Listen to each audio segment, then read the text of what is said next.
오늘 우리가 나눌 은혜의 말씀은 마태복음 6장 33절 말씀입니다. 다 같이 봉독하시겠습니다. 너희는 먼저 그의 나라와 그의 의를 구하라. 그리하면 이 모든 것을 너희에게 더하시리라. 아멘. 오늘 말씀의 제목은 후원하시는 주님이라는 제목입니다. 하나님께서는 우리를 각기 자기의 재능대로 살도록 창조하셨어요. 사람마다 누구나 각자 자기의 고유한 재능이 있어요. 그 재능을 발휘해서 그저 단순히 먹고 사는 문제를 해결하라고만 하신 것이 아니라 사실은 하나님께서는 그 재능을 통해서 하나님의 나라와 의를 전하는, 하나님께 영광 돌리는 삶을 살도록 그렇게 창조하신 거예요. 그런데 오늘 말씀을 보면 먼저 하나님의 나라와 의를 구하라라고 말씀하고 계세요. 그 순서가 이 재능을 발휘해서 나의 문제, 나의 먹고 사는 문제를 해결하는 그것보다는 우선순위를 하나님의 나라와 의를 구하는 삶에 두면 우리가 필요한 모든 것들을 더해 주신다라고 말씀하세요. 그렇게 우선순위가 바뀌어서 우선순위가 이제 제대로 순서가 맞춰져서 먼저 하나님의 나라를, 하나님의 영광을 구하는 선한 행실의 삶을 살면 주님께서는 우리에게 필요한 모든 것들을 더하신다는 그런 약속의 말씀을 지금 본문에서 하고 있어요. 이러한 우선순위가 정말 더욱더 선한 일, 하나님이 기뻐하시는 일을 감당하는 일에 우리가 우선순위를 둘 때 비로소 하나님의 후원을 받아서 더 크게 쓰임을 받는다는 그러한 오늘의 말씀의 내용에 부합하는 아주 감동적인 뉴스 기사가 하나 있어서 여러분과 함께 이 시간 나누고자 합니다. 선천적으로 타고나는 얼굴 기형은 미관뿐만 아니라 기능에도 문제가 많아서 평생의 고통이 되는데요. 그런데 우리나라 의료진이 지난 20년 동안 해마다 베트남을 찾아 얼굴 기형 환자 수천 명에게 새로운 삶을 안겨주고 있습니다. 김기봉 기자가 보도합니다. 베트남 수도 하노이 남쪽 170km에 있는 타인호아 어린이병원. 냉방도 되지 않는 더운 병실 복도를 얼굴 기형 어린이와 부모들이 빼곡히 메웠습니다. 드디어 고칠 수 있게 됐다는 설렘과 혹시 수술을 못 받게 되지는 않을까 하는 긴장이 교차하는 표정들입니다. 한국의 얼굴 기형 수술봉사단이 이 지역으로 온다는 소식을 듣고 오랜 시간을 손꼽아 기다려왔습니다. ở nước ngoài về làm cho các cháu là đem lại nụ cười và niềm vui lại cho các cháu một cách tốt đẹp. 입술이나 입 천장이 갈라지거나 아예 없는 구순 구개열. 물도 제대로 마실 수 없는 고통도 고통이지만 심한 대인 기피증으로 정상 생활이 어렵습니다. 백세민, 백농민 두 형제 교수가 국내 한 기업의 후원으로 시작한 베트남 얼굴 기형 수술 봉사가 어느덧 20도를 맞았습니다. 지금까지 고친 환자만 3,600여 명. Là chờ làm sao đoàn với lại bệnh viện làm cho cháu được đẹp đẽ đây cái rồi gia đình xin cảm ơn và 올해도 뜻을 같이 하는 의사와 간호사 30여 명이 이곳을 찾았습니다. 체류 기간 동안 한 명이라도 더 고치려고 도시락으로 식사를 때우며 아침부터 밤까지 그야말로 중노동입니다. 베트남의 얼굴 기형 어린이들이 아직도 우리가 수술해야 해줄 얼굴 기형 어린이들이 많이 있으니까 와야 되고 숫자를 세보니까 20원치라는 걸 보고 저도 놀랐습니다만 앞으로도 20년 더 할 수만 있으면 계속 하고 싶습니다. 수술만 해주는 것이 아니라 이 나라 의료진을 초청해 1년 이상 머물게 하면서 기술을 전수하는 노력도 15년째 계속되고 있습니다. 봉사팀은 올 때마다 각종 수술 장비를 가져오는데 끝나고 돌아갈 때는 이 장비들을 모두 현지에 기증하고 갑니다. 이 땅에서도 스스로 수술을 할 수 있도록 돕기 위해서입니다. 베트남의 국가적인 행사로 성장하면서 봉사를 넘어 끈끈한 외교의 역할까지 하고 있습니다. YTN 김기봉입니다. 이 분당 서울대병원 성형봉사 이 팀은 이렇게 20년 동안 베트남에 있는 얼굴 기형 어린이들을 위해서 자신들이 가진 작은 재능, 사람을 고칠 수 있는 그 작은 재능을 발휘해서 계속해서 그렇게 봉사활동을 하고 있어요. 그런데 그러한 봉사활동을 지속하면서 대기업의 후원을 또 받아서 이제는 그 장비까지 다 놓고 올 수 있는 그런 풍성한 후원을 받고 있고 이제는 국가적인 차원의 봉사로까지 발전하고 있어요. 이런 작은 일에 자기의 재능을 발휘해서 선한 일을 계속해서 지속해 나갈 때 비로소 많은 후원을 받는 것. 이것이 바로 우리가 살아가는 인생의 기본적인 원리고 우리 삶의 그런 가장 아름다운 그런 모습일 거예요. 예수님도 바로 이렇게 우리가 먼저 하나님께서 기뻐하시는 일에 우리의 재능을 발휘해서 하나님의 나라와 의를 구하는 삶을 살 때 하나님께서 후원해 주신다고 그런 말씀을 여러 번 하셨어요. 성경에서 그런 비춰지는 선한 청지기로서의 그런 삶의 태도에 대해서 이 백농민 의사의 이러한 선행과 봉사는 참 본받을 만한 그런 일이라고 저는 생각해요. 마태복음 25장 14절에 보면 달란트의 비유가 나와요. 이 비유를 통해서 예수님은 우리의 재능을 어떻게 활용해야 될지에 대해서 주님 말씀하고 계세요. 25장 14절에 보면 어떤 사람이 타국에 갈 때 그 종들을 불러 자기 소유를 맡긴과 같으니 각각 그 재능대로 한 사람에게는 금 5달란트를 한 사람에게는 2달란트를 한 사람에게는 1달란트를 주고 떠났더니 지금 각각의 사람들에게 맡겨준 달란트는 바로 주인의 소유예요.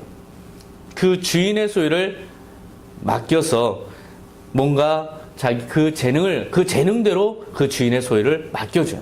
그래서 그 재능을 발휘해서 그 주인의 소유를 어떻게 활용하는지 보고 또한 그것을 통해서 그 사람을 평가하기 위한 그런 맡김 위임이었어요. 그런데 마태복음 각각 사람들은 이 마태복음에 나오는 예화에서 각각의 사람들은 5달란트 맡은 사람은 자기의 재능만큼 5달란트를 맡았고 결국 5달란트를 남겨요. 2달란트를 맡은 사람도 2달란트를 남겨요. 그렇게 각기 재능대로 그만큼 남겼어요. 마태복음 25장 21절에 이러한 그들에 대해서 평가하세요. 그 주인이 이르되 잘하였도다 착하고 충성된 종아. 내가 적은 일에 충성하였음에 내가 많은 것을 내게 맡기리니 내 주인의 즐거움에 참여할지어다. 이 사람들이 얼만큼 남겼는지를 잘 보세요. 각기 자기의 재능대로 받은 만큼을 남겼어요. 그런데 그것에 대해서 주인은 더 많이 남기지 그랬느냐 하지 않으시고 그만큼 자기의 재능만큼 남긴 것에 대해서 잘하였도다 착하고 충성된 종아 이렇게 칭찬하세요. 그러면서 적은 일에 충성하였다라고 평가하시고 그 다음에 그렇기 때문에 그 너의 성실함을 보고 내가 많은 것을 내게 맡기겠다라고 그렇게 선언하시는 것을 볼 수가 있어요. 재능을 발휘해서 자기가 재능만큼 맡겨준 대로 딱 재능만큼만 했음에도 불구하고 그것을 평가하시는 주님은 잘하였도다 착하고 충성된 종아라고 평가하신다는 거죠. 우리도 우리 각자 나름대로의 재능들이 다 있어요. 어떤 사람은 사업을 하는 재능이 있고 어떤 사람은 봉사하는 재능이 있고 어떤 사람은 섬기는 그런 재능들이 다 각각 있어요. 그만큼 그것이 적거나 그것이 상관없이 자기가 받은 재능만큼 주님이 그만큼을 기대하시는데 그만큼을 우리가 충성을 다했을 때 그 충성에 대해서 예수님은 착하고 충성된 종아라고 평가하신다는 거죠.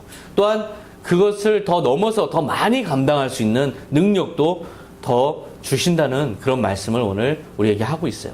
이 백농민 의사를 보면 처음에 작은 재능으로 기부를 시작했지만 결국에는 이 사역이 점점 커져서 국가적인 사역으로까지 커지는 그래서 많은 기업들의 후원을 받는 그런 모습을 볼 수가 있는데 바로 예수님이 우리에게 그렇게 맡기시고 우리를 이렇게 쓰시는 우리를 발전시키시는 방법도 그런 방법이에요.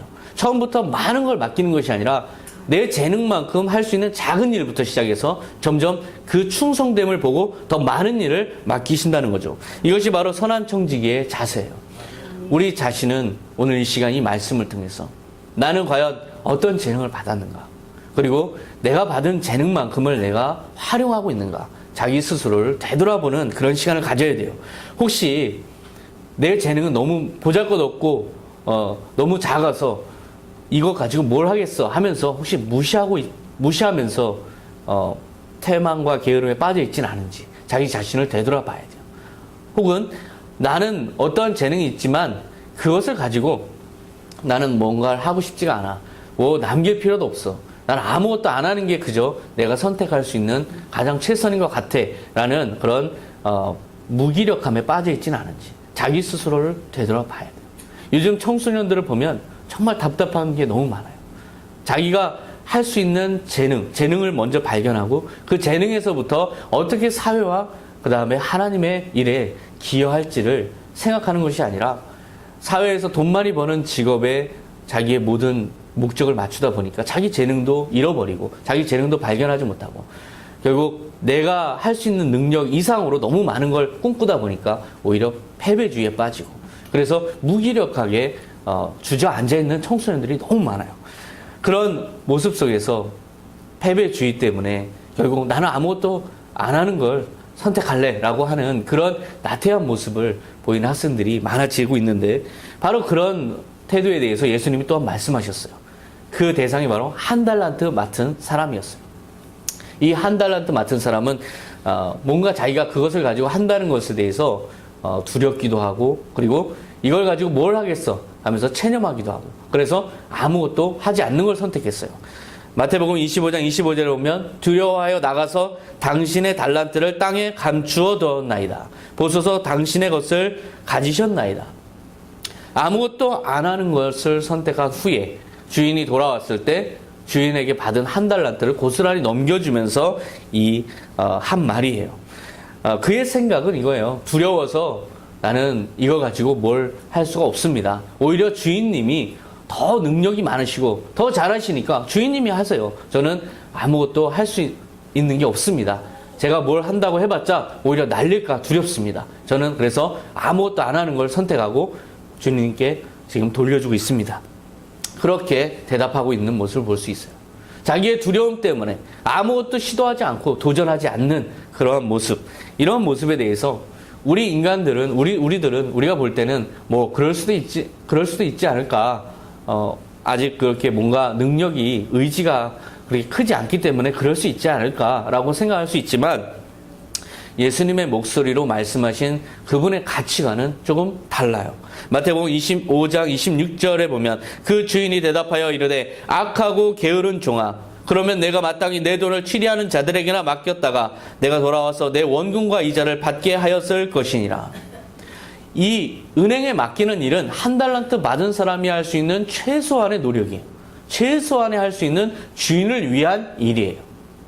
우리가 한 달란트 받았다 해도 이것을 가지고 주인을 위해서 할 수 있는 최소한의 노력들이 있어요.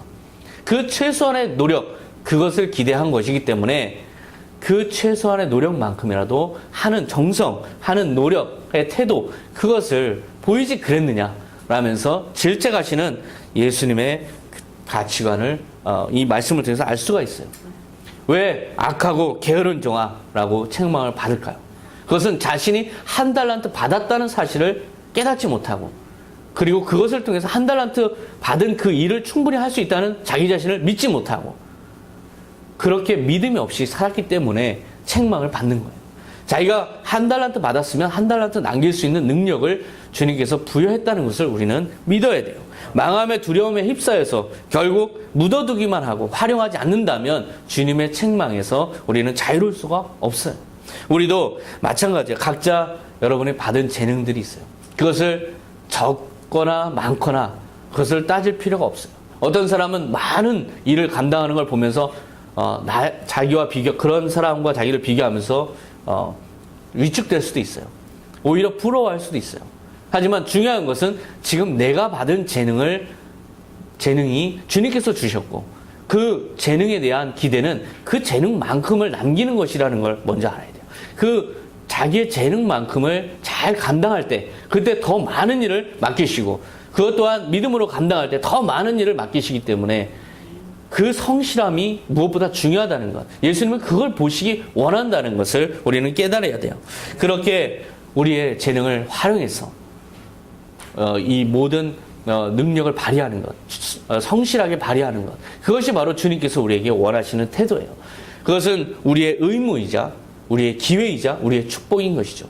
그런데 만약에 이것을 망각하고 또한 그러한 재능을 발휘하는 것을 거부한다면 어떠한 말을 들을까? 주님에게 우리는 어떠한 조치를 당할까? 29절에 보면 그 말씀을 하고 계세요.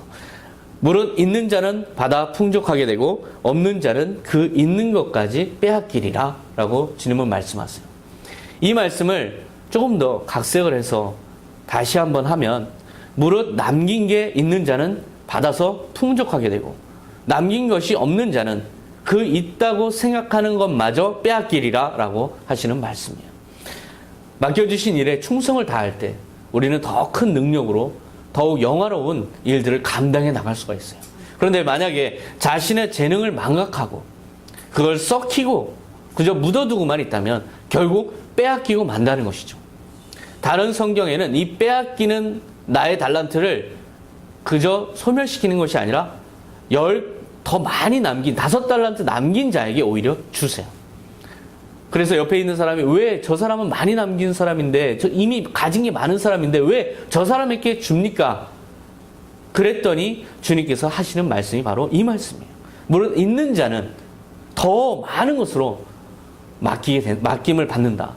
남긴 것이 있는 자는 더 많은 것을 맡을 것이다. 하지만 남긴 것이 없는 자는 그 있는 것까지 빼앗기리라 하고 말씀하신 거예요. 우리가 충성을 다할 때 우리는 점점 더 많은 일을 맡게 돼요. 그리고 점점 더 많은 영광을 누리게 되는 것이죠.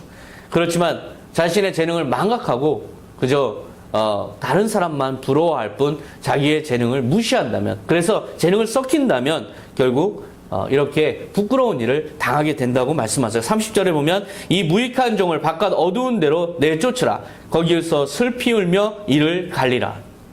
이 땅에서 우리가 달란트를 활용할 수 있는, 재능을 활용할 수 있는 모든 기회를 놓쳤을 때 나중에 아무리 울부짖어도 그 기회는 다시 오지 않아요. 이것은 기회의 땅이에요. 우리가 살아가면서 한번 우리 삶을 되돌아보세요. 살아가면서 얼마나 많은 기회들을 놓쳐왔는지 한번 생각해 보세요. 그때 그 기회를 잡았어야 되는데, 그때 그 기회를 잡아서 최선을 다했으면 더 많은 일들을 감당하고 더 큰 어떤 사람으로 성장했을 텐데 하는 그런 땅을 치고 후회할 일들이 얼마나 많아요. 그런 기회를 놓치는 것은 그냥 기회를 흘려보내는 것이 아니라 나중에는 크나큰 후회로 다시 돌아오게 되어 있어요. 그렇기 때문에 예수님은 최선을 다해서 지금 있는 기회를 활용해서 충성을 다해서 하나님의 나라와 의를 구하라고 말씀하신 거예요.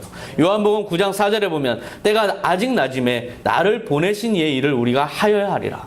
밤이 오리니 그때는 아무도 일할 수 없느니라. 주님께서는 우리가 최선을 다할 때 영원한 상급을 약속하셨어요.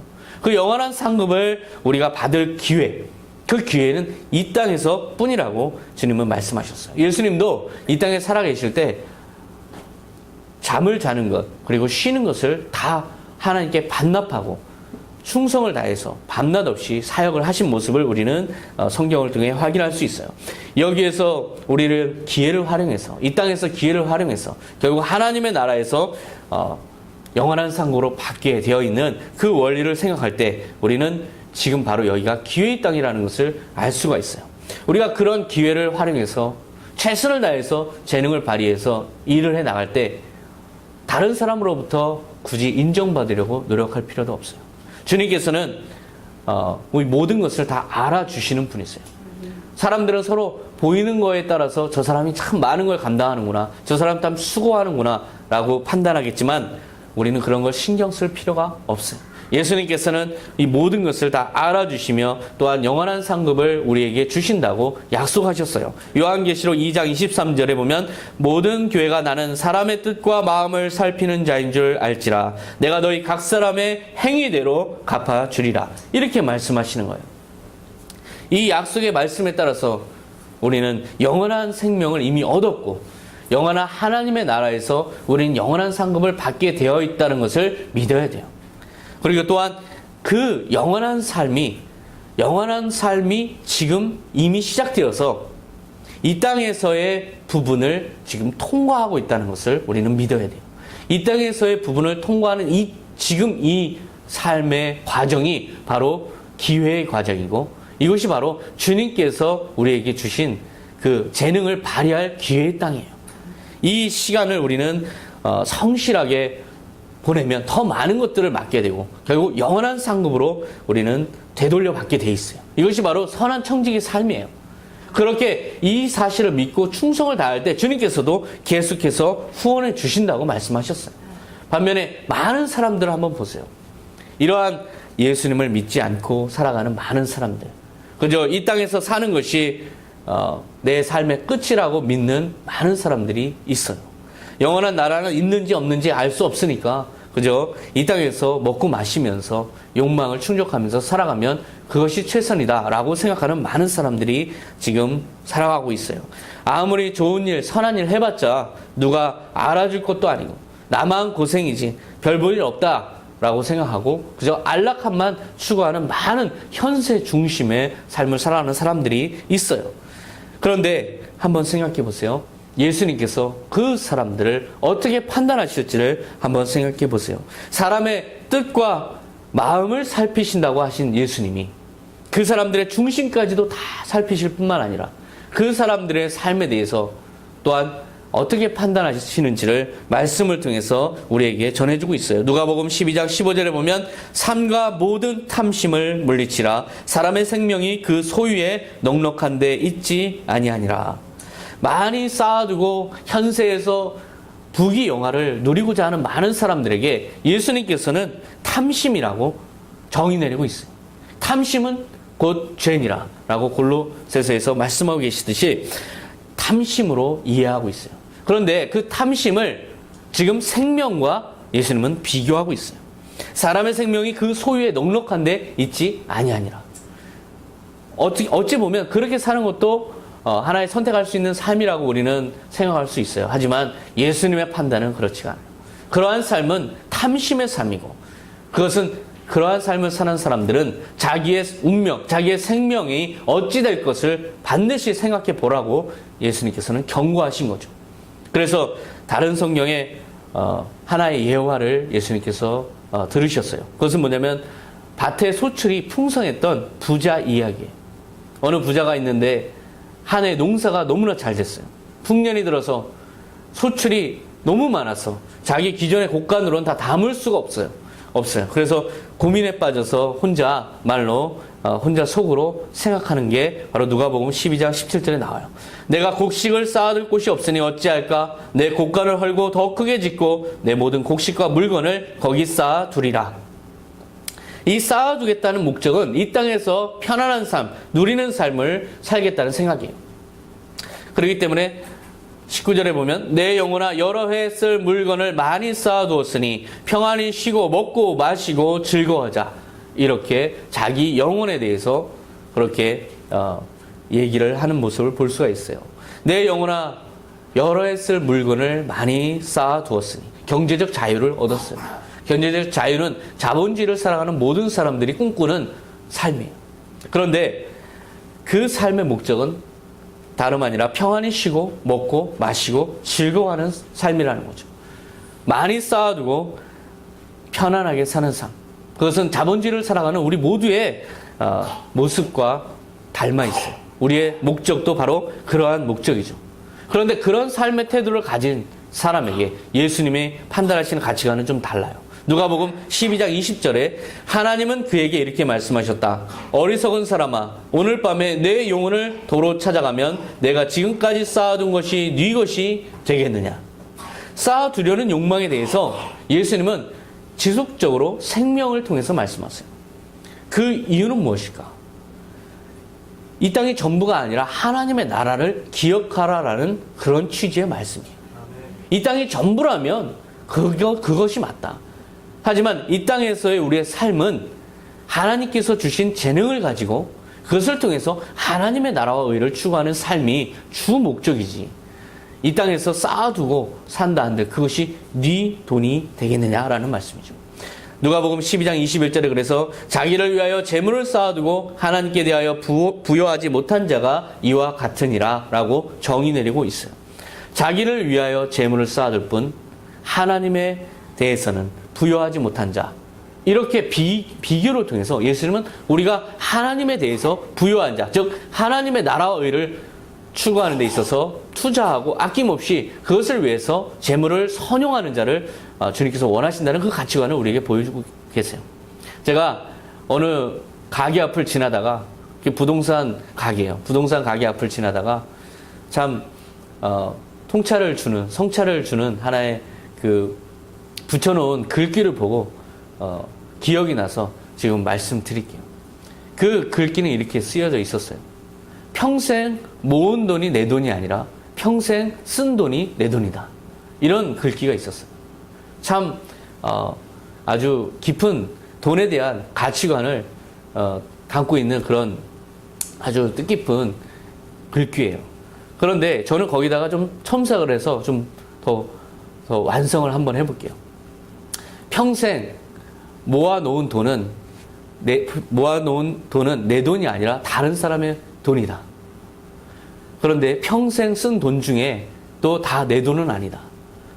평생 쓴 돈 중에 나의 안락과 나의 편안함을 위해서 쓴 돈은 이 땅에서 소멸되는 돈이지만 평생 쓴 돈 중에 하나님의 영광을 위해서 쓴 돈은 영원한 상급으로 갚음을 받은 투자다라고 이렇게 바꿔서 말씀을 드리고 싶어요.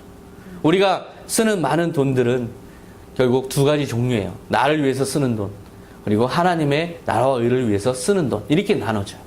우리에게 쓴 돈은 아무리 지나가도 어디로 썼는지 알 수가 없어요. 카드가 많이 나왔을 때 도대체 난 어디서 썼을까 한번 보면 쓴 내용은 맞는데 쓴 기억은 잘 안 나는 그런 걸 경험할 수가 있어요. 하지만 하나님의 나라를 위해서 쓴 돈은 주님께서 사람의 뜻과 마음을 살피시는 주님께서 모든 것을 다 기록하고 또한 영원히 기억하고 그것을 100배를 넘게 갚아주신다고 말씀하셨어요. 이것이 바로 영원한 상급이에요. 이렇게 우리의 운명은 영원한 상급을 주님으로부터 받을 운명이기 때문에 하나님의 나라와 의를 위해서 우리가 선한 청지의 마음만 갖는다면 우리는 하나님의 나라를 위해서 투자할 수 있는 마음이 생길 수 있어요. 하나님이 우리에게 축복을 주셨을 때 그것은 다 나만을 위해서 쓰라는 돈이 아니에요. 거기에는 이웃을 위해서 또한 하나님의 나라를 위해서 또 전도를 위해서 영혼권을 위해서 쓰라고 준 돈도 함께 와 있어요. 이제까지 우리는 그것을 다 탕진했어요. 그것을 전부 나의 삶을 위해서 다 소진시켰어요. 그런데 사취했어요.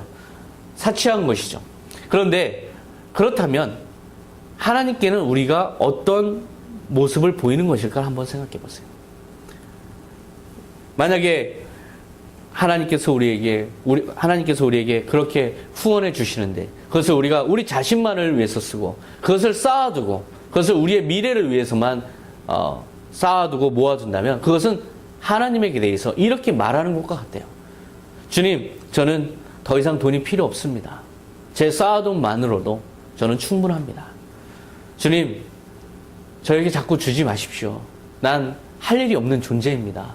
라고 말하는 것 같아요. 주님, 나만 잘 살고 아무런 영광도 하나님께 돌리고 싶지 않습니다. 라고 말하는 것 같아요. 결국 그 태도는 하나님이 필요 없습니다. 라고 하는 태도랑 같은 거예요.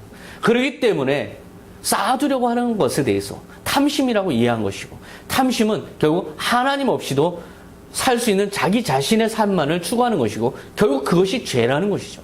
그렇기 때문에 이러한 태도는 우리가 버려야 돼요. 그리고 우리가 받은 돈 중에 우리가 축복을 받고 우리가 후원을 받는 재물 중에 우리가 쓸 것 그리고 하나님이 쓸 것을 구분해서 하나님의 선한 일을 위해서 쓰는 그러한 태도를 갖는 것이 바로 선한 청지기의 태도예요. 우리가 만약에 돈만을 생각한다면 그것은 우리를 탐심으로 빠지게 만들고 더욱더 우리를 행복하게 하는 것이 아니라 더욱더 우리를 더 힘들게 만드는 그러한 삶으로 끝나버리고 말아요. 디모데전서 6장 10절에 보면 돈을 사랑하는 것이 온갖 악의 뿌리가 됩니다. 이것을 가지려고 열망하는 사람들이 믿음에서 떠나서 방황하다가 많은 고통을 당하고 마음의 상처를 입습니다. 많은 고통을 당하고 마음의 상처를 입게 되는 것, 그것은 돈 자체만을 목적으로 했기 때문이에요. 우리가 일을 하는 목적이 무엇일까요?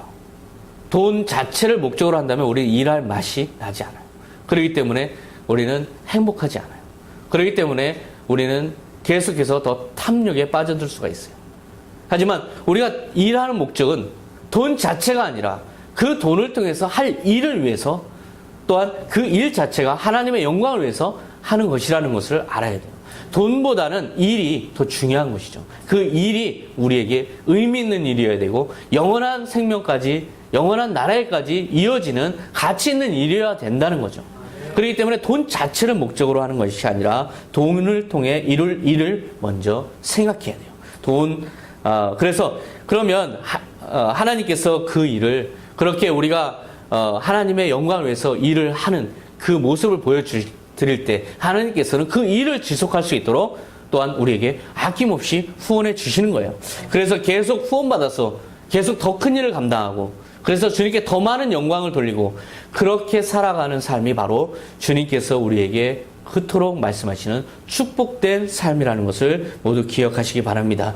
작은 돈으로 할 수 있는 일에 먼저 우리가 충성을 다하면 더 큰 일을 우리에게 맡겨주시고, 그 더 큰 일을 감당하기 위해서 또한 더 큰 돈으로 우리에게 후원해 주시는 그 원리를 깨닫는 여러분 되시기 바랍니다. 예수님의 조언에 그래서 우리는 귀를 기울여야 돼요. 요한복음 6장 27절에 썩을 양식을 위하여 일하지 말고 영생하도록 있는 양식을 위하여 하라.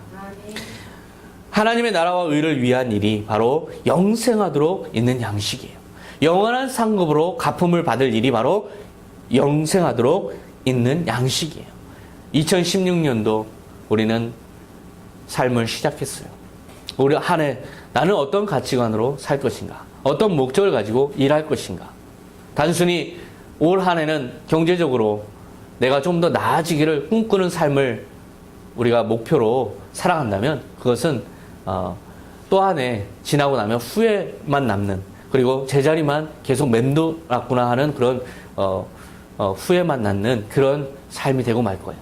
하지만 올 한 해는 이제까지의 삶과는 다르게 이 작은 것이지만 작은 것을 가지고 주님께 영광을 돌리는 일에 먼저 내가 생각을, 우선순위를 바꿔야겠다라고 생각한다면 주님께서 그 일을 감당하기 위해서, 감당할 수 있도록 더 많은 일을 맡겨주시고 더 많은 사람들을 연결시켜 주시고, 그렇기 때문에 더 많은 풍성한 결실을 맺게 될 거예요.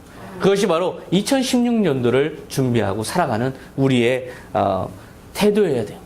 그래서 올 한 해는 여러분들이 그렇게 하나님의 나라와 의를 먼저 생각하는 충성된 선한 청직의 삶을 결심하면서 그런 삶을 시작함으로써 올 한 해 하나님의 축복과 후원을 넘치도록 받기를 저는 소망합니다. 기도하겠습니다. 하나님 아버지, 감사합니다. 주님, 지난 삶을 되돌아볼 때 내가 버는 것은 나의 수고를 통해서 번 것이니 그저 나의 행복을 위해서만 쓰면 된다라고 하는 삶을 살아왔다면 주님, 저를 용서하여 주시옵소서. 이 모든 것들을 우리에게 주실 때는 하나님의 나라와 의를 위해서 사용하라고 하시는 주님의 후원금까지 들어있는데 저희가 불의한 청지기로서 사취했다면 용서하여 주시옵소서. 이제 2016년도는 주님, 하나님의 나라와 의를 구하는 일에 먼저 우선순위를 세우고 주님, 영혼구원의 사역에 먼저 주님, 물질을 구분하여서 쓸 수 있는 우리가 되게 하여 주시옵소서. 올 한 해의 삶의 목적은 돈 자체가 아니라 그 돈을 통해서 이룰 하나님의 일에 우선순위를 두게 하여 주시옵소서. 이러한 삶을 살아갈 때 주님께서 더 넘치도록 후원해 주시고 더 큰 일을 감당할 수 있는 우리가 되게 하여 주시옵소서. 감사드리며 예수님의 이름으로 기도하옵나이다. 아멘.